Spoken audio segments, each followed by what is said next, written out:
To whom will you show it? Facebook. Just joking. Now the two soil types that we have is one is the loess, which we don't have so much. It's then more east of Krems, and this is like very fine compressed sand. It's like soft sandstone. There we would plant the Gruner Veltliner.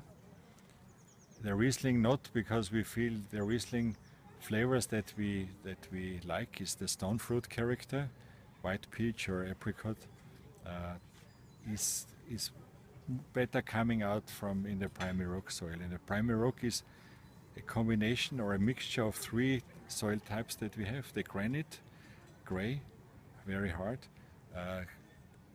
the gneiss, more yellowish. It's more, it's crumbles easier than the weathers easier than the granite, or better.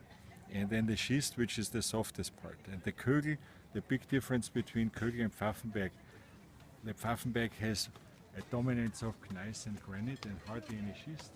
Very shallow topsoil, much more wind exposed and more stress for the vines, which you feel always in a stronger minerality on the Pfaffenberg. And the Kögel is lots of schist, more floral, more softer spoken minerality, and that's the good contrast between those two vineyards.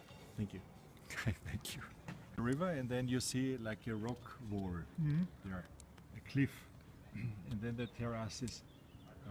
It's west of the town. It's like a triangle. The vineyards up there.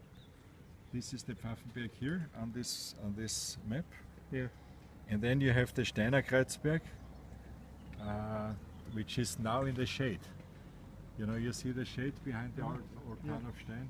And Stein literally translated means Stein, stone. And then the Kremstal Kreuzberg is this one where your hotel looked over to the Kögel. So we have many vineyards here, a lot here, and also lots on the Pfaffenberg. Those are the three hills that we have. And then here you see the border, the technical border to the wine growing area Wachau. So from here you see just west from the Pfaffenberg you see Leum, the village of Leum, Leumberg, famous vineyard where Knoll and FX Bicle have wines.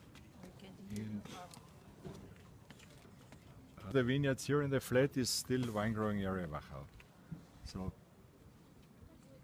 classic World Cultural Inheritance Area Wachau includes old town of Krems and Stein, and the line is approximately drawn from the monastery here over to the old railroad bridge, which you will see when you're over there.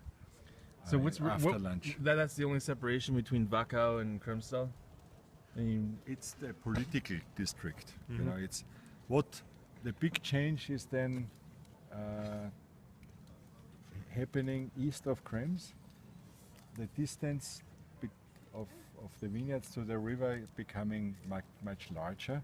You don't have that much cooling influence anymore. So you also can do red wines there and not much primary rock. So for this you will not find as much Riesling as you will find here in Krems and Stein and then up the river. There are a few hills with primary rock also in the Camptal, but the eastern part of the Kremstal there is not much Riesling. Generally Riesling in Austria only has 5%, less than 5% of total plantings. We have almost 50. There's dominating primary rock. And then this part east is different. This is already the loess dominance, also very good, you know, then comes the Wagram, another good area, but the character changes a little bit because it's warmer, earlier ripening, and no primary rock soil. The primary rock soil is what we feel is really important for the Riesling, with the disadvantage of the primary rock that it's quite the water holding capacity is not good. So we can have quite dry periods in summer, and then the Riesling is having less problem with the stress. The Gruner Veltliner does not like the stress so much.